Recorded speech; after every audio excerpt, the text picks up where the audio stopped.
আপনি এবারে পাটি মানে পাতলা জল না হলে চলবে না, মশা মাসে জল ছাড়া এখানে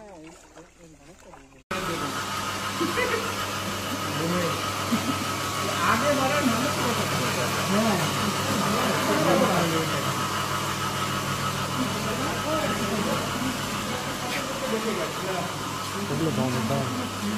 এখন তোমার ফিল্টারের দোকান, তাই না? এই আগে বাড়ার মানসিকতাটা থাকতে হবে না। ওই যে জলের যে আরোর যে মেশিন, ও দোকান আছে একটা চম্পা, আস্তে আস্তে যাও, গরম লাগবে। এখানে গরম হলে কিন্তু ডিম ফেটে যাবে, এখানে গরম দরকার, এটা কিন্তু ছাড় দিলে হবে না, গরমই দরকার এখানে। আমাদের ডিমে যেরকম চা দেওয়া হয়, অনেকটা ওই রকম গরম দরকার।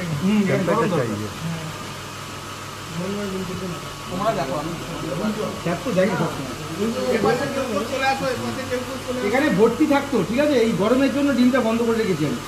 এই গরমটা চলে গেলেই ফের আবার শুরু হয়ে যায় ফুলদম।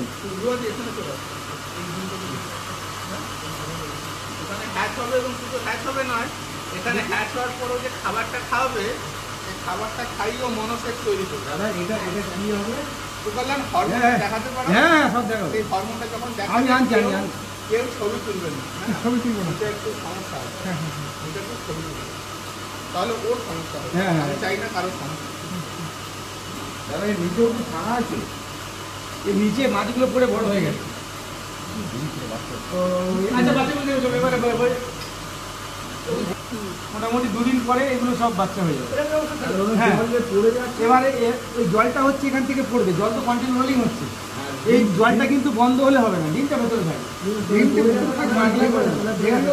আরে আপনার এখান থেকে নেট দেওয়া আছে, এই জলটা আবার এখান থেকে গলে গিয়ে এখান থেকে ডিমটা কেন পড়বে না? ডিমের তো একটা ওজন আছে, পড়ছেও নিচে নেমে। আর এই জলটা চলছে মানে কি, ডিমটাকে এক জায়গায় বসতে দিচ্ছে না, 1-2 দিন থেকে গেলে বসতে শুরু করে। ঠিক আছে, এইটা হচ্ছে রোটেশনাল।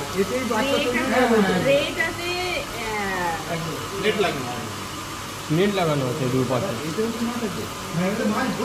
দুপাশে নেট লাগানো। আচ্ছা, আমি যারা রুটিন মাছ করেন, এই তেলাপিয়ার মতোই দেখতে একটা মাছ আছে, অনেক মাছ আছে চিকলেট গুলো, তাদেরও যদি বাচ্চা করে কেউ দেখতে চায়, এই পদ্ধতি দেখা যায় এবং সেটাকে 20 টাকা, 25 টাকা, 50 টাকা করে দিবি। যান এখন ওদিকে চলে দেখবো।